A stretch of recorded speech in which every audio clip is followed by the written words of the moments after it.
కుటుంబానికి క్షేమం, సంఘానికి కూడా క్షేమం, గ్రామానికి కూడా క్షేమం.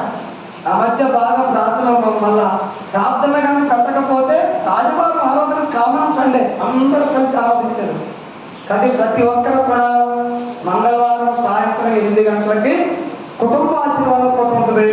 ప్రతి కుటుంబం పాట పాడాలి, సిద్ధపడాలి. ముందే చెప్తున్నాను, సడన్గా చెప్పకుండా కదా. చక్కగా సిద్ధపడరండి. ప్రసాద్ గారు ఉన్నారు, పండు ఉన్నాడు, బయట నుంచి ఎవరు నేను ప్రసంగికులు పిలిపించట్లో ప్రసంగికులు ఉన్నోళ్ళే సరిపోయిన వారు. దేవునికి స్తోత్రం. అని ప్రత్యేకంగా అవసరం లేదు. కాబట్టి మీరు వాక్యంలో మనం నడిపిస్తారు. అందరూ కూడా సిద్ధపడరండి, మిస్ అవ్వద్దు. దేవునికి స్తోత్రం. నాకు నిద్ర వస్తుందండి, నాకు ఎండాకాలం అండి ఇది చెప్పొద్దు. నేను కూడా మనుషులేదు మీకులాగే. ఆదివారం మాకు 3 ఆరాధనలు. మీకు కొంతమంది ఒక ఆరాధన, మీకు కొంతమంది ఎవరో సాయంకాలం కొద్దిమంది అవుతారు కాదు. కాబట్టి ఎప్పుడు కూడా మిస్ అవ్వకండి. ఖచ్చితంగా దేవుని మహిమను మీరు చూస్తారు. దేవునికి స్తోత్రం. గతించిన కూటాలు పెట్టినప్పుడు చాలా మంది సాక్ష్యాలు చెప్పారు. మేము కొంచెం బలపడ్డాం, నిజంగా ఆత్మీయంగా అనిపించింది, నిజంగా మాకు ప్రార్థన జరిగిన తర్వాత మా స్థితి మారింది. దేవుడు ప్రార్థన ద్వారానే, ఆరాధన ద్వారానే ప్రతి ఒక్కటి చేయగలడు. ఈ ఆఖరి దినాల్లో ఎక్కడ శాంతి సమాధానము లేదు. ఖచ్చితంగా రష్యా ప్రపంచం మీదకి యుద్ధాన్ని ఖచ్చితంగా తీసుకొచ్చింది. జరిగేది పాలస్తీనా ఇజ్రాయెల్ యుద్ధాలు జరుగుతున్నాయి, కానీ ఖచ్చితంగా రష్యా ప్రపంచం మీదకి లేకపోతుంది. ప్రస్తుతానికి ధనికమైన దేశం ఇంతకుముందు వరకు అమెరికా, ధనికమైన దేశం అమెరికా, కానీ ఇప్పుడైతే యూరోప్ కంట్రీస్కి వెళ్ళిపోతుంది ధనం మొత్తం. అక్కడేమో నష్టం లేదు. బతిమాడుతున్న అన్ని దేశాలని మా కరెన్సీ పాస్ అయింది, అది ఎప్పటి నుంచో జరుగుతూ ఉన్నాయి. అది కానీ పాస్ అయిందంటే ఖచ్చితంగా 3వ ప్రపంచ యుద్ధం వచ్చేది. ఖచ్చితంగా అన్ని మొదలవుతాయి. ఈ సమయంలో మన విశ్వాసాన్ని కనపరుచుకోవాలి. ఎట్లా? నోటితో కాదు, క్రియల ద్వారా. దేవునికి స్తోత్రం. అటువంటి స్థితిలోనికి మనందరం కూడా వెళ్ళాలి. కాబట్టి మంగళవారం జరిగే ప్రార్థన కూటానికి ప్రతి ఒక్కరు రావాల్సిందిగా ప్రేమపూర్వకంగా ఆహ్వానిస్తున్నాను. దేవునికి స్తోత్రం. వాక్యంలోకి వెళ్దాం అందరం కూడా. వాక్యం అయిన తర్వాత చెప్పండి. లాస్ట్ అమ్మా, లాస్ట్ సమయానికి రావాలని కోరి ప్రార్థిస్తాం. సమయానికి వస్తే బాగుంటుంది. దేవునికి స్తోత్రం. వాక్యంలోకి వెళ్దాం. దేవుడు ఒక ప్రశ్న అడుగుతున్నాడు, నీవు నన్ను మహిమపరుస్తున్నావా అని. ఎవరు అడిగారు మనల్ని? ఎందుకంటే మహిమపరచడానికి మనం మాత్రమే దేవుని ఆకారాన్ని పోలి ఉన్నాం. దేవుని లాగా ఆలోచన మనము చేయగలము. ఎలా మహిమపరచాలి? ప్రార్థన ద్వారా మహిమపరచాలి, మన ప్రవర్తన ద్వారా మహిమపరచాలి, మన క్రియల ద్వారా దేవుని మహిమపరచాలి. దేవునికి స్తోత్రం. దేని ద్వారా మహిమపరచాలండి? మొట్టమొదటి ప్రార్థన ద్వారా. ఆయన ఏమై ఉన్నాడో ఆయన మహిమపరచాలి. మన ప్రవర్తన ద్వారా దేవుని నమ్ముకున్న బిడ్డలు రోషము కలిగి జీవించాలి. దేవునికి స్తోత్రం. యేసోపు రోషము కలిగి జీవించాడు. తన జీవితకాలంలో పాపంలో పడకుండా జీవించాడు కదా. ఇంకా మన క్రియల ద్వారా ఎలాగండి? క్రియలు నోటు మాటలు సరిపోవు. క్రియలు లేని విశ్వాసము వృథము, చచ్చిన దానితో. క్రియ కావాలి, క్రియ కనపడాలి. నీ ఆత్మీయత పెరిగిందని నీలో తెలియాలి. అటువంటి స్థితిలోకి మనం నడిపించబడతాం. అందుకే నువ్వు దేవుని మహిమపరుస్తున్నావా?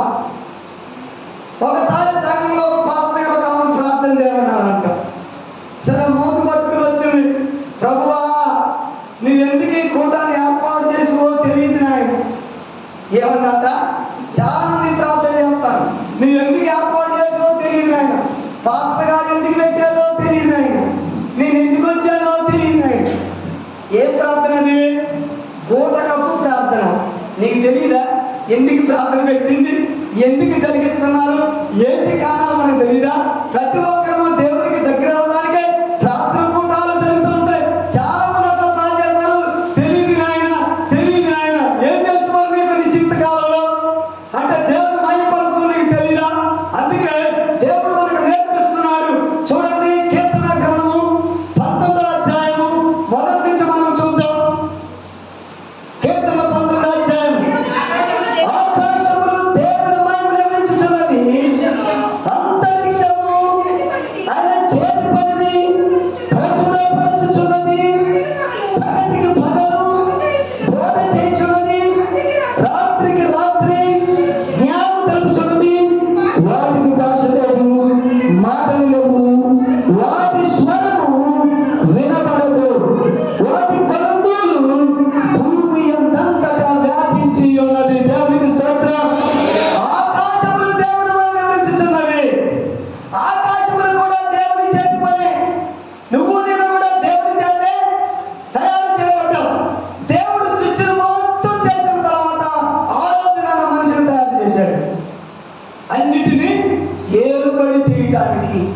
అన్నిటి మీద ఆధిపత్యం వహించడానికి. చూడండి, ఆది కాలం మొదటి అధ్యాయం ఉంటుంది, చెప్పండి. ఆది అందు దానికి కూడా బైబిల్ తీయాలా? మొదటి వచ్చిన కూడా అదా? Very sad.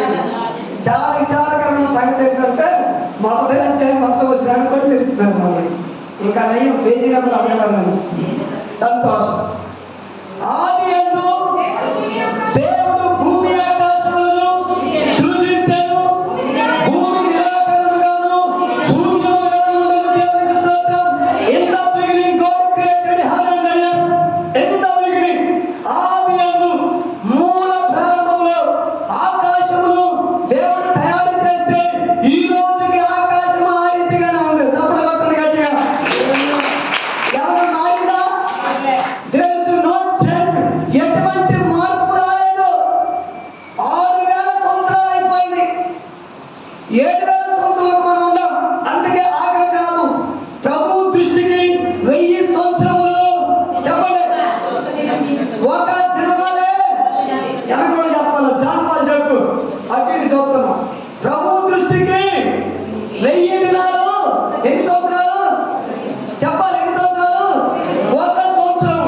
సృష్టి ప్రారంభం ఇప్పటి వరకు యేసు ప్రభు ముందు 2000 సంవత్సరాలు, 4000 సంవత్సరాలు.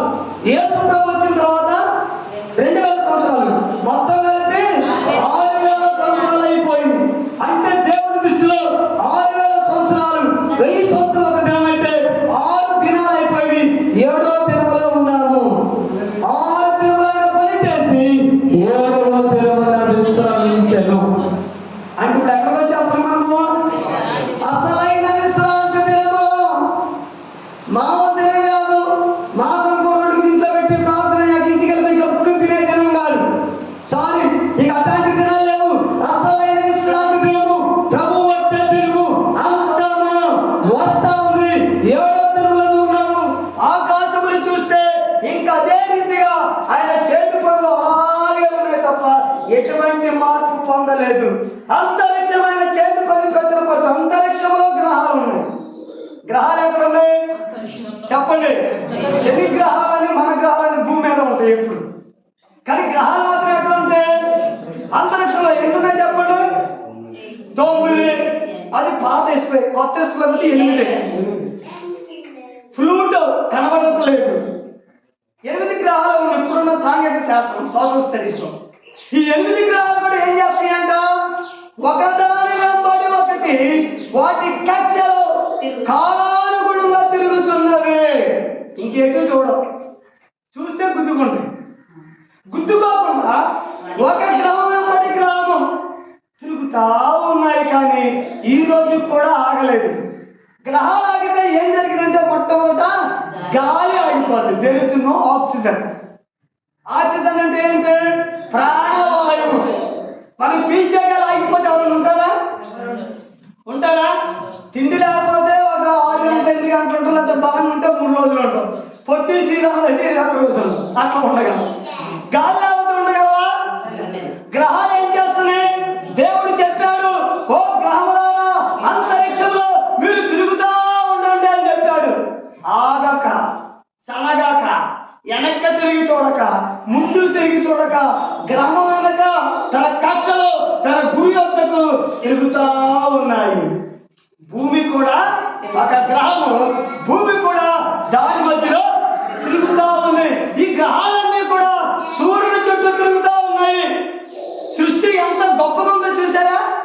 ఏ గ్రహం కూడా ఆగలేదు. మరి ఎందుకంటే మిగతా గ్రహాల మీద మనుషుడు జీవించవచ్చుగా, భూమి మీద ఎందుకు జీవించాలంటే భూమి మీద మాత్రమే మానవ యొక్క జీవన సరళిక కుదిరింది. ఇంకా వేరే గ్రహం మీద కుదరదు. భూమి మీద మాత్రమే మట్టి ఉంటుంది. భూమి మీద మాత్రమే రాళ్ళు ఉంటాయి. భూమి మీద మాత్రమే నీరు ఉంటుంది.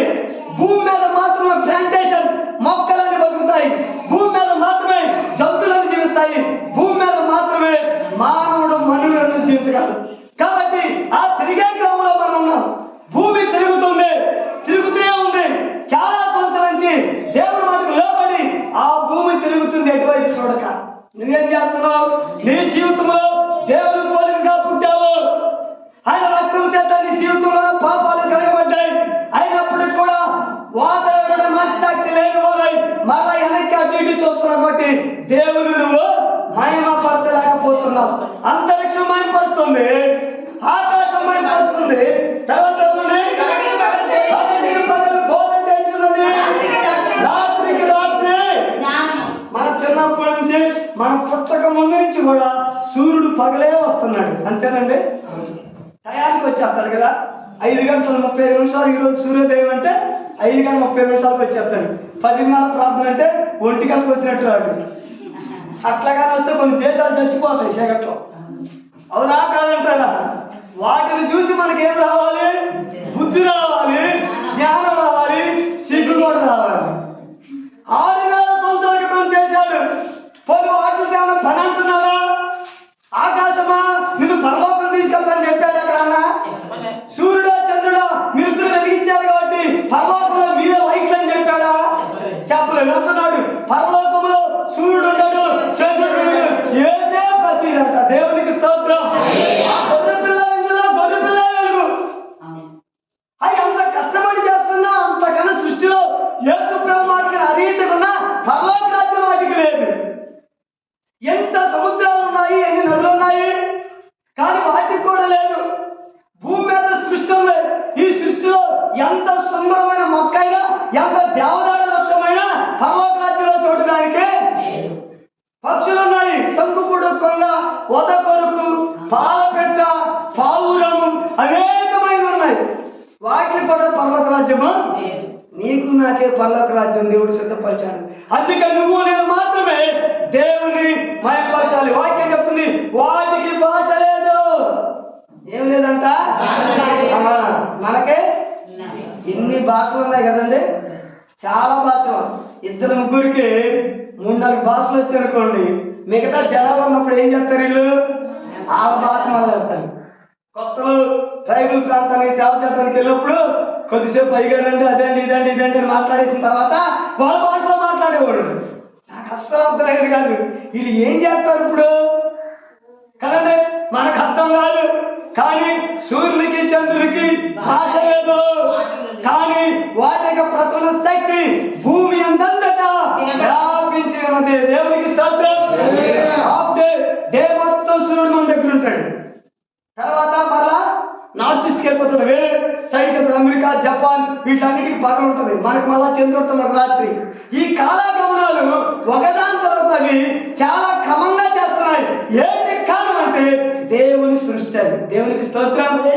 సృష్టిలో ఉన్నాయి, సృష్టికర్త చెప్పినట్టు వినాలి.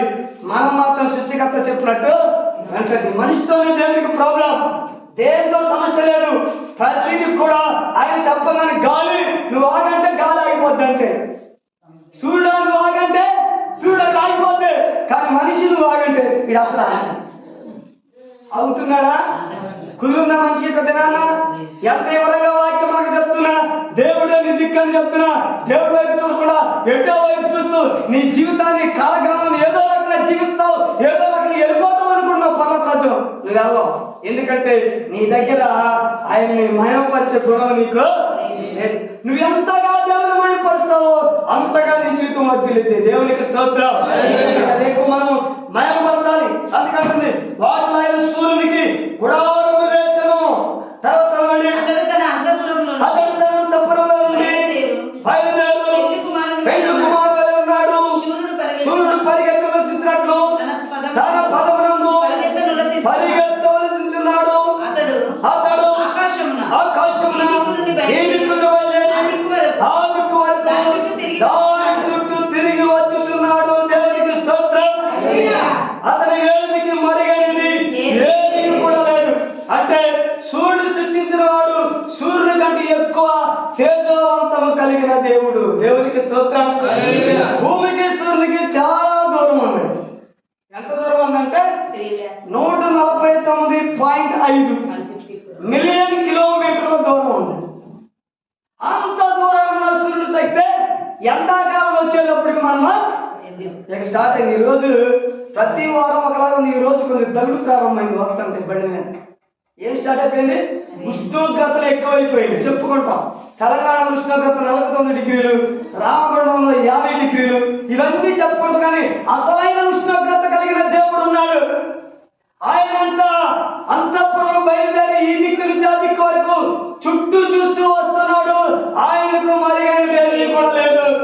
అందుకే నువ్వు దేవుని మహిమతో ఆరాధిస్తున్నావా, లేకపోతే నిన్ను నీవే మహిమపరుచుకున్నావా?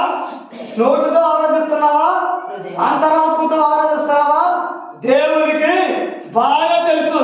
కాబట్టి ఈ రోజుల్లో ముఖస్థుతి చాలదు, హృదయంలోంచి స్థుతి బయటికి పెళ్ళుబిలి రావాలని వాక్యం మనకి సెలవిస్తుంది. యెషయా 6వ అధ్యాయం 2 నుంచి 4 వచనాలు చూద్దాం. ఆయనకు పైగా శరాపులు నిలిచిండుని, ఒక్కొక్కరికి 6 రెక్కలుండును. ప్రతివాడు 2 రెక్కలతో తన ముఖమును, 2తో తన కాళ్ళను కప్పుకొనుచు, 2తో ఎగురుచుండెను. సైన్యములకు అధిపతి యెహోవా పరిశుద్ధుడు, పరిశుద్ధుడు, పరిశుద్ధుడు, సర్వలోకము ఆయన మహిమతో నిండినదని గొప్ప స్వరముతో ప్రతి గానములో చేయుచుండని దేవునికి స్తోత్రం. దేవుని గురించి చెప్తుంది, శరాపులు దూతల గురించి చెప్తుంది. దూతలు ఎవరు? ఆత్మజీవులు. ఎవరండి దూతలు? మనం ఎవరు? ఆత్మజీవులు. ఆత్మజీవులు అంటే ఎగిరిపోతారు మీరు. మనం ఎవరు? శరీర జీవులు, బోత్ ఫిజికల్ థింగ్స్, మన ఫిజికల్ బీయింగ్స్. చూడండి, ఆత్మజీవులు పరలోకం ఉండే జీవులే ఎలా ఉన్నాయంట? 6 రెక్కలుండను, 2 రెక్కలతో తన ముఖం కప్పుకుందంట, 2తో తన కాళ్ళను కప్పుకుంది, 2తో ఎగురుచుండెను. ఎగురుతూ కూడా యెహోవా పరిశుద్ధుడు, పరిశుద్ధుడు, పరిశుద్ధుడు అని సర్వలోకమైన మహిమతో నిండి ఉన్నదని గొప్ప స్వరంతో గాన ప్రతిగానములు చేయించుండని దేవునికి స్తోత్రం. మందిరానికి వచ్చినప్పుడు చేస్తున్నావా గాన ప్రతిగానం? పాడేవాళ్ళు పాడుకుంటారని గుంపులో కళ్ళు మూసుకుంటున్నావా? అటు ఇటు చూస్తున్నావా? ఎక్కడో ఇంటి దగ్గర నుంచి ఆలోచిస్తున్నావా? లేదా నీ జీవితం గురించి ఆలోచించుకున్నావా? ఏం చేయాలంటే మనము గాన ప్రతిగానములు చేయాలి. ఆత్మజీవులైన దూతలే. వాటికి మనకలాగా రిడెంప్షన్ అవసరం లేదు, రక్షణ అవసరం లేదు. మనకలాగా పాప పరిహారం అవసరం లేదు. అవి ఆత్మీయ జీవులు. దేవుని సన్నిధికి ఎప్పుడైనా వెళ్ళగలవు, దేవుని సన్నిధి మనుషులు ఎప్పుడైనా లాగలవు. కానీ ఆ జీవులే కాళ్ళు కప్పుకొని, మగము కప్పుకొని, రెక్కలతో ఎగురుతూ పరిశుద్ధుడు, పరిశుద్ధుడు, పరిశుద్ధుడు అని చెప్తున్నాడు. చూసారా? మరి మానవులుగా మనము ఈ మంటి మీద నివాసం చేసే మనము దేవుని యొక్క రాజ్యం వెళ్ళాలి. పాపానికి విడుదల కావాల్సిన మనము ఏ రీతిగా దేవుని స్తుతించాలి? ఆత్మజీవులే ఆ రీతిగా తీసుకుంటే మనుషులను ఎంత గొప్పగా స్తుతించాలి. అవి గొప్ప స్వరంతో ప్రతి గానాలు చేయించుండను దేవునికి స్తోత్రం. అది ఆరాధించేటప్పుడు ఎటువైపు చూడకుండా దేవుని మహిమతో ప్రభావంతో మహిమపడుతూ ఉంటే దేవుని నిమగ్నం అవ్వాలి. దేవునికి స్తోత్రం. ఆయన ఆరాధించేవారు ఆత్మతో. ఎలా ఆరాధించాలంట? సత్యముతో. అంటే అబద్ధాలను కూడా ఆరాధిస్తారని తెలిసే వాక్యాన్ని సరిగ్గా అర్పించారు. ఆత్మతో ఆరాధించాలి. రెండవది నీ ఆరాధన సత్యంగా ఉండాలి. దేవునికి స్తోత్రం. అంటే నువ్వు ఆరాధించాలంటే నీ పాపాన్ని నువ్వు ఒప్పుకోవాలి. కప్పుకొనగా నీ పాపాన్ని వదిలివేయాలి. కీర్తన 4:18 ప్రకారం నాలో పాపములను లక్ష్యము చేయకపోయినా ప్రభువు నా మనవి వినకపోవును. నువ్వు ఆరాధించినప్పుడు అందరూ ఆరాధిస్తున్నారని నువ్వు కూడా ఆరాధిస్తున్నావు. నీ ఆరాధనలో నీకు పశ్చాత్తాపం ఉండాలి. నీ ఆరాధనలో నీకు మారు మనసు ఉండాలి. ఆ రీతిగా ఆరాధించినప్పుడే నువ్వు దేవుడిని మహిమపరుచుకున్నట్టు. లేకపోతే నీ ఆరాధన అబద్ధపు ఆరాధన అవుతుంది. శరాపులు కలుపులే. ఈ రీతిగా ఆరాధించినప్పుడు మనం ఏ రీతిగా ఆరాధించాలి? యెషయా 3వ అధ్యాయం 20వ వచనం కూడా మనం చూద్దాం. నేను ఏర్పరచుకున్న ప్రజలు త్రాగుటకు అరణ్యములో నీళ్లు పుట్టించుచున్నాను, ఎడారిలో నదులు కలిగజేయుచున్నాను. అడవి జంతువులను, అడవి కుక్కలను, నిప్పు కోళ్ళను నన్ను కనపరచును. దేవునికి స్తోత్రం. ఏం కనపరుస్తుంది అంటే ఇక్కడ అడవి జంతువులు. చూడండి, అడవి జంతువులు కూడా ఏం చేస్తున్నాయంట? దేవుని కనపరుస్తున్నాయి. అడవి కుక్కలను, నిప్పు కోళ్ళను నన్ను కనపరచును. నిప్పులో కోడి పెట్టి కాల్చి తిన్న మనం మాత్రం కనపరుస్తుంది. నిజంగా దేవుడు ఎంత క్లారిటీగా వాక్యంతో మనతో మాట్లాడుతున్నాడు.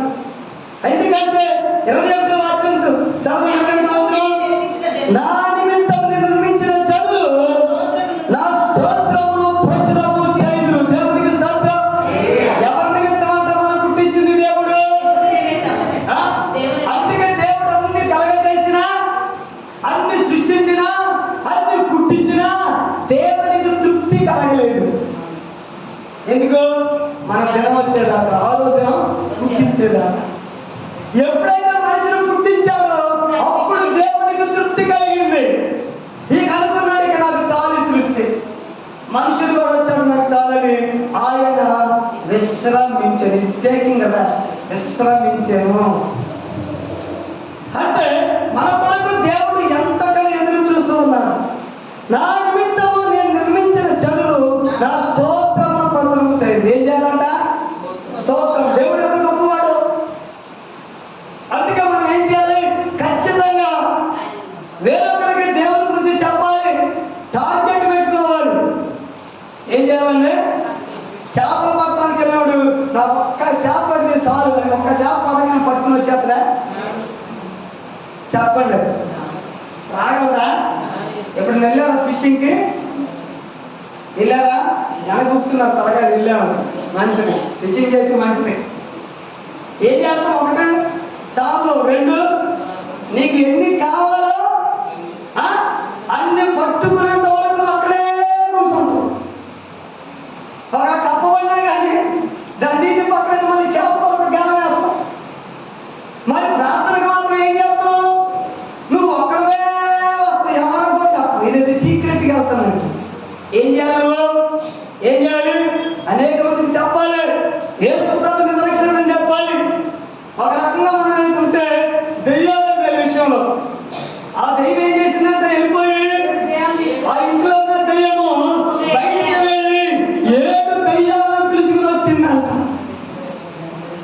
యూనిటీలో అదే బాగుంది మనకంటే. మనమే టార్గెట్ పెట్టుకుంటే ఉంటుందా సగం? పిల్లల్ని ఇంకా పెంచాలి. మీరు ఆదివారమే ఆ భక్తి చేత వాక్యం చెప్పడు,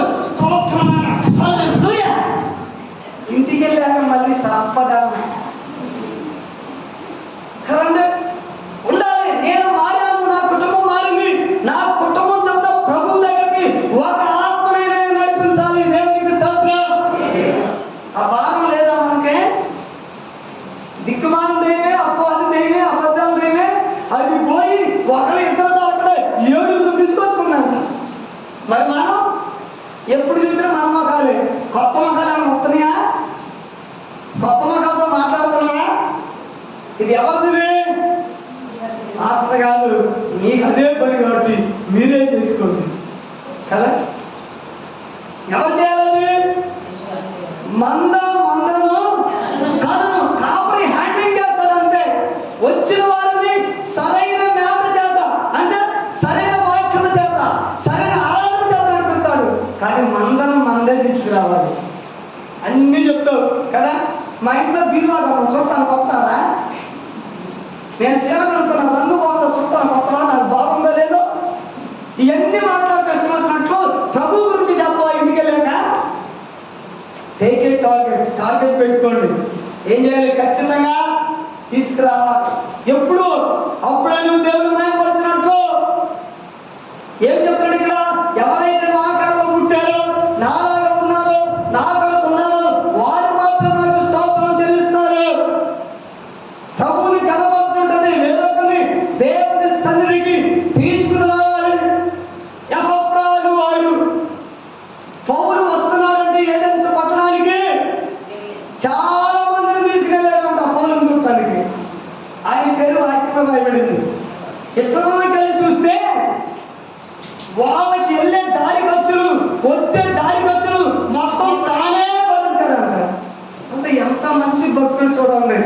ప్రభువు కొరకు ధనాన్ని వెచ్చించాడు. ఎంత ఓపు పడుతుంటాడు.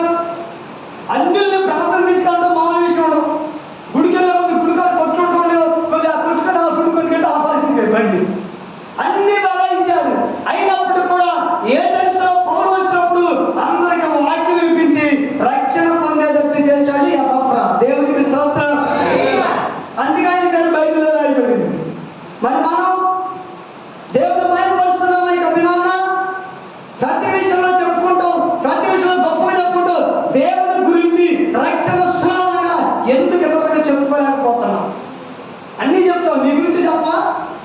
నేను ఇట్లా ఉండేవాడిని, ఈరోజు నీ స్థితికి వచ్చాను చెప్తావు. నా కొడుకు నా కూతురు ఉద్యోగం వద్దని చెప్తావు. నీవు నమ్ముకున్న దేవుని ఇతరులకు ఎందుకు పరిచయం చేయవు నువ్వు అంటే దేవుడు నువ్వు మహిమపరచట్లేదు. దేవుడు మహిమపరిచే బదులు నీకు నువ్వు పరిచయం చేసుకుని నీకు నువ్వు మహిమపరుచుకుంటున్నావు. అందుకే దేవునికి ఆత్మ కార్యాలు నీ జీవితంలో జరగట్లేదు. ఆత్మీయంగా కానీ భౌతికంగా కానీ నీకు ఏమాత్రం ఎదుగుదల లేదు. ఎక్కడ వాడు అక్కడే ఉన్నావు. సంవత్సరాలు గతించిపోతానే నీ తలకాయ ఊడిపోతుంది, సన్నగైపోతాను, లావైపోతాను, ముసంతరం వచ్చేస్తుంది, కానీ నీలో ప్రభావం మాత్రం రావాలి. ఇదేనా? ఎందుకంటే మనం నమ్ముకున్న దేవుడిని ఇతరులకు పరిచయం చేయాలి, అనేక మందిని దేవుని సన్నిధికి తీసుకురావాలి. అదే వాక్యం మనకి ఇక్కడ సాగిస్తూ ఉంది. మలాకి గ్రంథము 1వ అధ్యాయము 6వ వచనం చూద్దాం. లాస్ట్ పుస్తకం పాత నిబంధనలో మలాకి గ్రంథము 1వ అధ్యాయం 6వ వచనం. కుమారుడు తన తండ్రిని కనపరచును కదా, దాసుడు తన యజమానుని కనపరచును కదా. నా నామమును నిర్లక్ష్యపెట్టి యాజకులారా, నేను తండ్రినైతే నాకు రావాల్సిన ఘనత ఏమాయను? నేను యజమానుడైతే నాకు భయపడేవాడు ఎక్కడున్నాడు అని సైన్యములకు అధిపతి యెహోవా మిమ్మును అడగగా, ఏమి చేసి నీ నామమును నిర్లక్ష్య పెట్టిందని మీరు అన్నారు. దేవునికి స్తోత్రం. అంటున్నాడు ప్రభు, కుమారుడు తన తండ్రిని కనపరచును కదా. చాలా మంది తండ్రిని బాగా ప్రేమిస్తారు, తండ్రిని ప్రేమిస్తారు, కనపరుస్తారు భూపరంగా. ఇంకా దాసుడు తన యజమాని, ఎవరైతే ఎవరి దగ్గర పనిచేస్తున్నారో, మేనేజర్ కావచ్చు, ఆఫీస్లో పెద్ద సార్ కావచ్చు, రైతు కావచ్చు, మంచి చేస్తే బాగా చెప్పుకుంటారు కదా, మా రైతు మా కోసం ప్రాణం పెడతాడండి, ఎప్పుడైనా సరే మనం బాగా చూసుకుంటాడు. కానీ దేవుడు అంటున్నాడు, నా నామమునకు నిర్లక్ష్య పెట్టి యాజకులారా. యాజకులారా అంటే సేవకులు కాదు, కానీ మనం అందరం కూడా దేవునికి యాజక సమూహము. దేవునికి స్తోత్రం. కాబట్టి మనందరితో దేవుడు మాట్లాడుతున్నాం, తండ్రి అయితే నాకు రావాల్సిన ఘనత ఏది? ఆయనకి రావాల్సిన ఘనత ఇవ్వట్లేదంటే ఏమాయని అడుగుతున్నాడు. నేను యజమాని అయితే నాకు భయపడేవాడు ఎక్కడ ఉన్నాడు అంటే మనుషులకి ఏమైంది ఈ రోజున? దేవుడు అంటే భక్తి లేదు, దేవుడు అంటే బైబిల్ అక్కడ బలి తెగించినట్టు తిరుగుతున్నారు చాలా మంది. జాగ్రత్త, యెహోవా ఉగ్రత ఆకాశంలో తిరుగుతా ఉంది, ఎవరి మీద పడిద్దో తెలియదు. వాక్యం నీ దగ్గరికి ఎప్పుడు వచ్చిందో వయసుతో సంబంధం లేకుండా దేవుని నువ్వు నమ్ముకోవాలి. దేవునికి స్తోత్రం. ఓటోకు ఒక వయసు ఉంది, 18 సంవత్సరాలు వస్తాయి, కానీ యాడల్ట్ ఫ్రాంచైజ్ నీ ఓటు వస్తే ఎవరు? భక్తికి అవసరమా? ఇన్ని సంవత్సరాల వాళ్ళని ఎక్కడ ఉందా? ఎప్పుడైతే దేవుని వాక్యం మీ దగ్గరికి వచ్చిందో అప్పుడే నువ్వు వాక్యానికి విధేయత కలిగి, వాక్యానికి భయపడి భక్తి శ్రద్ధతో దేవుని ఆరాధించాలి. నాకు భయపడేవాడు ఎక్కడ ఉన్నాడని సైన్యములు కదా యెహోవా అడగగా, ప్రజలందరూ ఏమి చేసి నామం నిర్లక్ష్య పెట్టుకున్నాయా? 10 ఆదివారం గుడికి రావట్లేదా? పాస్టర్ గారు పిలిచినప్పుడు అలా పాటలు రావట్లేదు, మేము ఏం తక్కువ చేసాం అని దేవుడు అడిగితే దేవుడు మాట్లాడుతున్నాడు. చూడండి, నా బలిపీఠం మీద అపవిత్రమైన భోజనము మీరు అర్పించుచు ఏమి చేసి నేను అపవిత్రపరచమని మీరు అందరూ యెహోవా భోజనం బలను నీచపరచమైన గుడ్డి దానిని తీసుకుని బలిగా అర్పించిన అది దోషము కాదా? గుడ్డి దానిని రోగముల దానిని అర్పించిన అది దోషము కాదా? అట్టి వాటిని నువ్వు అధికారించిన అతను నీకు దయచూపురా, నీకు అంగీకరించురా అని సైన్యములతో యెహోవా అడుగుచున్నాడు. అంటే ఇచ్చే విషయం గురించి ఇక్కడ మాట్లాడుతున్నాడు. గుడ్డిదారుని తీసుకొచ్చి ఇచ్చారంట దేవుడికి. దేనికంటే ఏ నోటే కానీ పర్లేదుకి నీకు కొట్టు దగ్గర సంతానం వల్ల ఖచ్చితంగా పడిపోయింది. ఇక అడిగేవారు ఉండవు. అవునంటారు కాదంటారా? అవునంటారు కాదంటారా? మొత్తం ఎప్పుడప్పుడు నాకంట ప్రభా ఏమి హృదయం కలిగిన నా విశ్వాసం. ఎక్కడా పడకపోతే దేవుడికి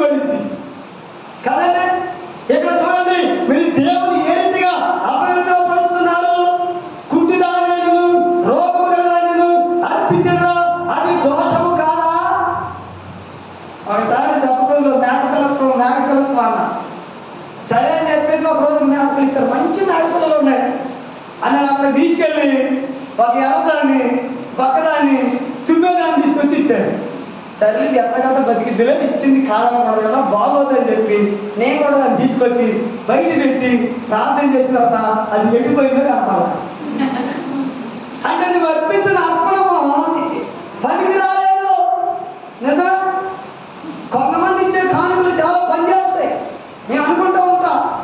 నిజంగా వాళ్ళు ఎంత భారవతి కానుకించారు, ఇన్ని రీతిలుగా ఉపయోగపడింది. కొంతమంది ఇచ్చే కానుకలు ఏమైనా కూడా తెలియదు.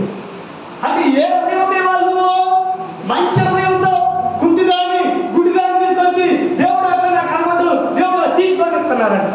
దేవుడు అంటున్నాడు, ఒకవేళ మీ అధికారి కానీ ఇంకొకరు కానీ ఉంటే నువ్వు ఇట్లాంటివి తీసుకెళ్ళిస్తావా? శనగసేను వేస్తున్నారు కదా, శనగసేను వేసుకోవడానికి ఎవరో నీకు డబ్బులు ఇచ్చారు. శనగసేను వేసు బాగా పీకేసు ఆడిచ్చేసు శ్రేష్టమైన శనక్కాయలు నీకు వచ్చేసి అవన్నీ బత్తాలు కట్టి ఒక పక్కన పెట్టి పరగేసి శనక్కాయలు ఏమవుతుంది, మట్టి దుమ్ము ఇవన్నీ కానీ ఆకులు వస్తాయి. ఈ మట్టి దుమ్ము ఆకులు శనక్కింది అక్కడికి పట్టుకుని ఎవరైనా నీకు డబ్బులు ఇచ్చారు అధికారికి తీసుకెళ్ళి తీసుకోండి అని ఇప్పుడున్న తరం అయితే మూటను తీసుకుని మొక్కలు వేసి పోతారు. నాలంటున్నప్పుడు ఎవరు నీకు ఏం చేస్తున్నావు? మొట్టమొదటి ఏదైతే శ్రేష్టంగా మంచిగా ఉందో అవసరమైన శుభ్రంగా కడిగి నీటిగా తీసుకెళ్ళి చేస్తావు. ఎందుకు? ఆయన నీకు అధికారి, నీకు సహాయం చేశాడు. మరి అన్నింటికంటే ఎక్కువ సహాయం చేసేవాడు, ఎప్పుడు కొరకు నడిపించేవాడు దేవుడికి. ఎంత శ్రేష్టమని మనం ఇవ్వాలి దేవుడికి స్తోత్రం. ఈ శ్రేష్టమైన వాళ్ళు ఈ శ్రేష్టమైన జీవితాన్ని కూడా దేవుడికి ముసలోడు అయితే కాదు. ఎప్పుడైతే యవనస్తుడుగా ఉన్నావో, ఎప్పుడైతే వాక్యం చేత పట్టబడ్డావో ఆ జీవితాన్ని నువ్వు దేవుడికి ఇస్తే ఫలితం నీకు ఉంటుంది ఖచ్చితంగా. అదే దేవుడు మాకు అడుగుతా ఉన్నాడు అంటున్నాడు కదా, చూడండి అతడు నీకు దయ చూపున నిన్ను అంగీకరించిన ఆయన సైన్యములకు అధిపతి యెహోవా నిన్ను అడుగుతున్నాడు. దేవునికి స్తోత్రం. అంటే నువ్వు ఏది చేసినా కానీ మొట్టమొదట దేవునికి నువ్వు చేయాలి. అప్పుడే నువ్వు దేవుని కనపరచినట్లు, అప్పుడే దేవుని నువ్వు నయపరిచినట్లు దేవుడు చూస్తూ ఉన్నాడు. ఇంకా చూద్దాం, నిర్గమాకాండము 16వ అధ్యాయము 7వ వచనాన్ని చూద్దాం. నిర్గమాకాండము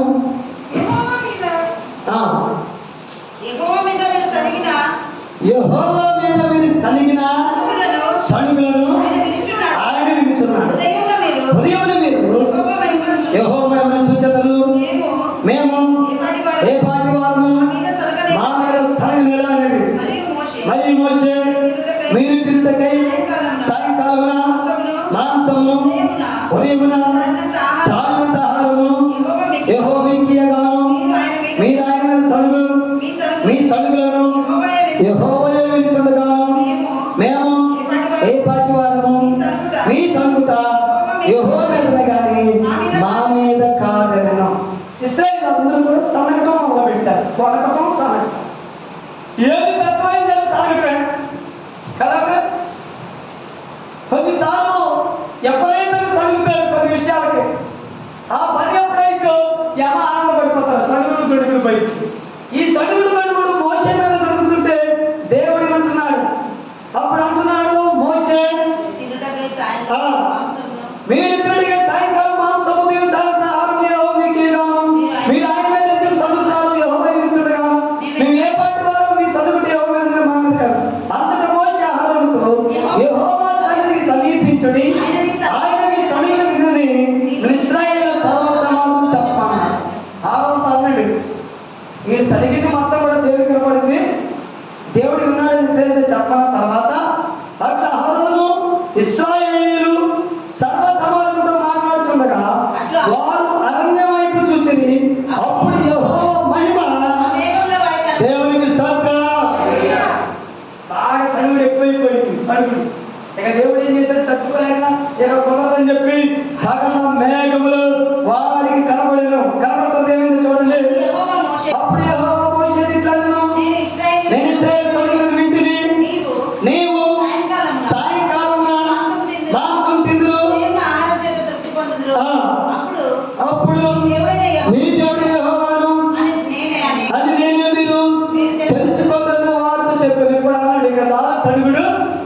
సనుగుడు కొనుక్కుని ఉండాలంటే నోటు ముక్కబడాలి. కాబట్టి ఏం చెప్పాడు మోషే, డోంట్ వరీ, ఈ రోజు నుంచి సాయంకాలం మాంసం తింటారు, ఉదయం వల్ల ఆహారం ఉంటుంది, సాయంకాలం తిరిగి ఉదయం పచ్చడి పెట్టండి దేవుడు అని చెప్పిన తర్వాత కాగా ఆ సాయంకాలమున పూరేలు వచ్చి వారి పాలెమును కప్పాను. సాయంకాలం మొత్తం పూరేలు మాంసం తినాలి. మళ్ళీ ఉదయం అయిపోయింది. ఉదయమున మంచు ఎగిరిపోయిన తర్వాత నూగు మంచు వలె సన్నని కణములు అరణ్యపు భూమి మీద కనపడను. ఈ సన్నని కణములే మన్నా. దాన్ని చూడంగానే డౌట్ వచ్చేసింది, ఎవరు దగ్గరికి వెళ్ళట్లా, ఇది తింటే ఏమైద్దు, బతుకుతామా లేదా. నిన్న సాయంత్రం అయితే పూర్వీల మాసం గట్టిగా ఇంకా ముక్కులోనే ఉంది, ఇంకా దాకలోనే ఉంది, కడుపులో ఉంది. మరి ఇదేంటి కొత్తది, ఎలా ఉందంట, చాలా మట్టుకు భూమి మీద ఉండిన తర్వాత మంచు మొత్తం పక్కకెళ్ళిపోయిన తర్వాత కణాలు లాగుందంటారు. వేరే చోట ఉంటారంటే తెల్లంగా కొత్తిమీర గింజలకు పోలి ఉన్నది. ఇప్పుడు కొత్త పదార్థం ఏదైనా వచ్చిందనుకో ఎవరో తింటలేదు, ఎవరైనా తింటాడు వెళ్ళి ఎవరైనా తింటే బాగుంటుంది, అది తింటే అప్పుడు తిన్నాం. అలాగే ఏం అప్పుడు ఉంటే మనకి ఏది అవకుండా ఉంటుంది, టెస్టింగ్ అనమాట. వీళ్ళు కూడా వస్తాయి, ఒకరొకరు చూసుకుంటారు తప్ప ఇస్రాయేలు చూసినప్పుడు ఏమైంది తెలియక ఇదేనని ఒకరొకరు చెప్పుకొని మోషే ఇది తినుటకు యెహోవా మీకు ఇచ్చిన ఆహారం. దేవునికి స్తోత్రం. యెహోవా మహిమ మేఘములో వారికి కనపడింది. చూసారా, ప్రజల్ని దగ్గర చేసుకోవడానికి దేవుడు ఎంత అందుబాటు స్థాయిలోకి వచ్చేసాడు. ఆఖరిగానేటాడు పశువుల పాకలోనే పుట్టేశాడు. ఎంత అందుబాటు స్థాయి చూడండి. ఒకవేళ యెహోవా దేవుడు మేఘములో ఇశ్రాయేలు కనపడకపోతే తెల్లారిపోతున్న తర్వాత జరిగే సంఘటన ఏంటంటే ఆహారం మోషను బాగా కొట్టేది వాళ్ళంట. ఎందుకు, వాళ్ళకి సమయమే, మాకు ఆహారం కావాలి, మాకు తిండి కావాలి, ఎన్ని మాటలు చెప్పద్దు మాకు. ఎవరికి వెళ్దాం, ఈ పుట్టును ఆడదాం, దేవుని ఆరాధిద్దాం, ఈ సముద్రం దాడదాం, దేవుని ఆరాధిద్దాం, ఈ మాట మాకు చెప్పదు, ఇవి స్టెప్ మాకు జరగాలి. మేము అడిగితే మాకు ప్రజల నోరు ముప్పించడానికి పూరేళ్ళు దేవుడు కురిపించారు. ఇప్పుడే కాదు మాంసం ప్రియులు, అప్పుడు కూడా అన్నాడు కదా. సాగు తినాలనుకుంటున్నానంటే గొలుపుతాడు. పట్టుకొచ్చింది ఈయన అయినా రెండు మాట్లాడు, అబ్బా సాగు ఏం చెప్పి మాట్లాడు. అదే కూర పొద్దుతో నేను ఫ్రిడ్జ్లో ఎక్కడ తీసి పెట్టుకున్నాను, సౌండ్లే అక్కడ తినేస్తాను. ప్రజల యొక్క నైజం ఇశ్రాయేలు కూడా ఆదిత్యున్నారు కాబట్టి దేవుడు పూరేళ్ళ వర్షం కురిపించాడు. మళ్ళా ఉదయం మన్నాడు కురిపించాడు. అప్పుడు అన్నట్టు మీ కుటుంబంలో ఉన్న వాళ్ళందరూ కూడా పట్టుకోండి. ఏమంటారుగా పట్టుకోమంటే కొంతమంది ఏం చెప్తారు, ఏ బేసిన్లు పట్టుకోన్నాయి, చేతిలో వేసిన ఎడకో వేసిన కళ్ళగా తీసుకుని కట్టేసుకున్నాడు. అప్పుడు ఇశ్రాయేలు మామూలు కాదు, ఎంతటి రాజానుభావులు ఏ రకంగా మాత్రన్నారు కూడా తెలియదు. కానీ ఏమైందంట, ఎక్కువ కూర్చున్న వానికి ఎక్కువ కాలేదు, తక్కువ కూర్చున్న వానికే. మనిషి పెట్టింది అయితే ఎంతకన్నా తృప్తి ఉండదు, కానీ దేవుడు పెట్టింది కొంచెం తిన్నా తృప్తి. దేవునికి స్తోత్రం. అందుకే అన్ని చోట్ల భోజనాల కంటే చర్చిల భోజనాలే టేస్ట్ ఉంటాయి. దేవునికి స్తోత్రం. దేవుడు దాన్ని ఆశీర్వదిస్తాడు కదండి. ఎందుకంటే ఆయన అస్తమాట్లాంటిది మేఘములో మహిమ చేత వారికి కనబడి వారిని పోషించాడు. అంటే ఆయన నమ్ముకున్న బిడ్డల్ని, ఆకారణ బిడ్డల్ని దేవుడు ఎప్పుడు వదలడు. కాదు నువ్వే ఆయన కనపరచట్లేదు, ఆయన స్థుతించట్లేదు, ఏదో గుమ్మెలు నువ్వు చూసుకుంటూ ఉన్నావు. ఇంకా వాక్యంలోకి వెళ్దాం. 15వ అధ్యాయం 8వ వచనం చూద్దాం. 15వ అధ్యాయం 8వ వచనం చదవండి. మీరు బహుగా ఫలించడం వలన నా తండ్రి మహిమపరచబడును, ఇందువలన మీరు దేవునికి స్తోత్రం. అంటే మనం ఫలించాలి. ఏం చేయాలి, మనము ఆత్మీయ స్థితి ఫలించాలి, నీ ప్రార్థన శక్తి పెరగాలి, నీ పరిచర్య పెరగాలి, నీ విధానం మారాలి. వాక్యం సాధించినట్లు మీరు బహుగా ఫలించాల, నా తండ్రి మహిమ పరచబడును. దేవునికి స్తోత్రం. చూసారా, నువ్వు ఆత్మీయంగా ఈ లోకంలో వృద్ధి కలిగినప్పుడు, నీ కుటుంబ పరంగా, నీ ఉద్యోగ పరంగా, నీ చేతి పరంగా నువ్వు అభివృద్ధి చెందినప్పుడు నిన్ను బట్టి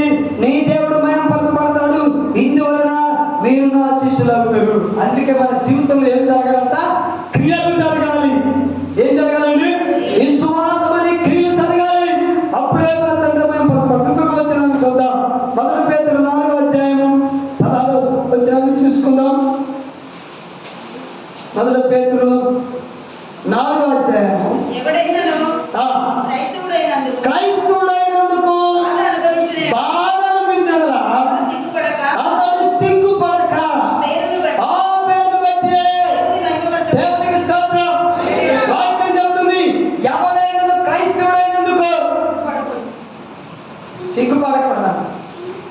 ఎందుకంటున్నాడు? సిగ్గుపడకూడదు. ఒకవేళ బాధ అనిపించడలా అతడు సిగ్గుపడక.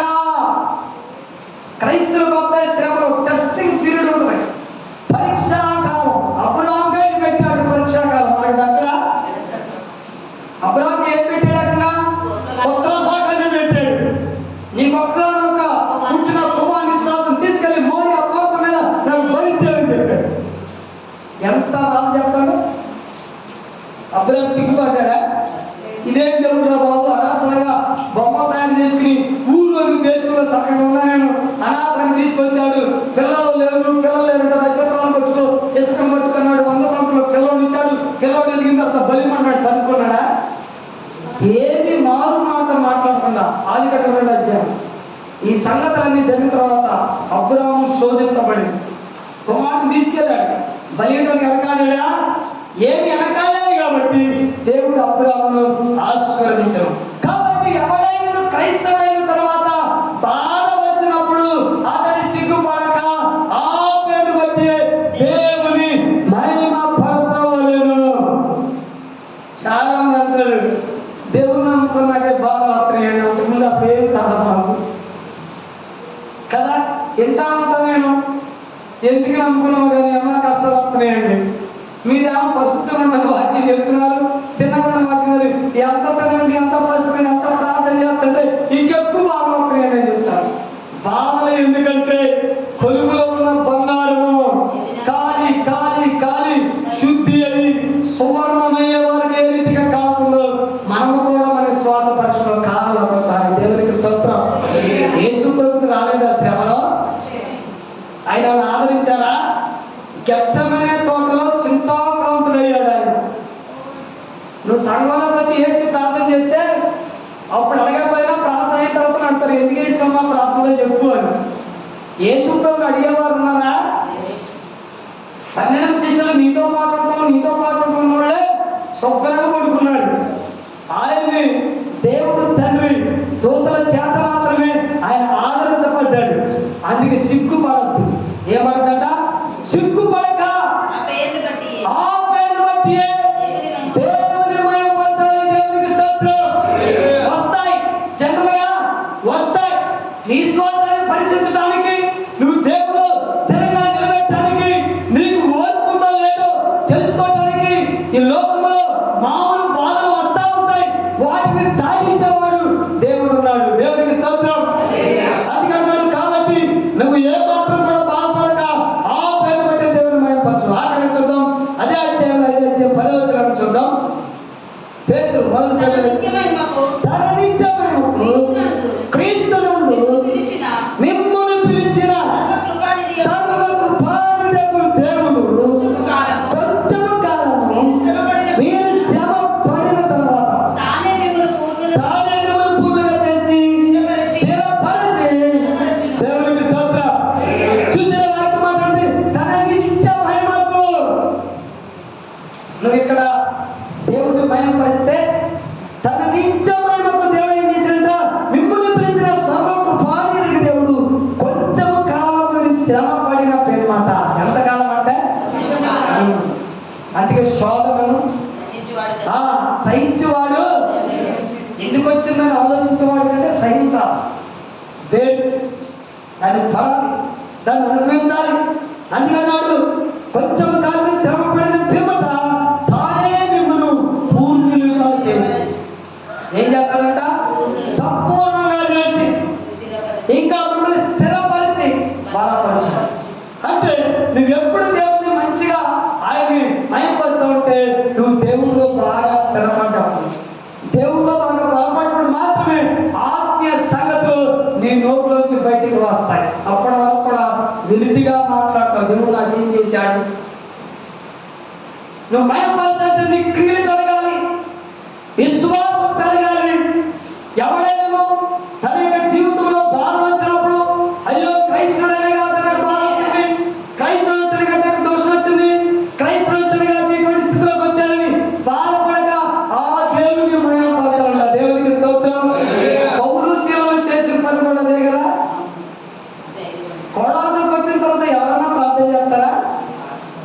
నీదేదైనా ఎంత వచ్చింది నేనేమనుకున్నా ఆ రోజు నైట్ నువ్వు ప్రార్థన చేస్తా ఆలోచిస్తున్నా నాకు ఎందుకు వచ్చింది, అది నా ప్రయోజనం ఎందుకు వచ్చింది, అది నా జోలికి తీశారు దాని ప్రకారం చెప్పాలి. కానీ పౌరుషాలు ఆపోజిట్కున్నా ఏదైనా దేవుని చిత్తంలోనే జరిగింది, దేవుడు లేకుండా ఏది జరగదని అర్ధరాత్రి వేళ పాటలు పాడటం మొదలుపెట్టారు, దేవుని మహిమను చూచారు. దేవునికి స్తోత్రం.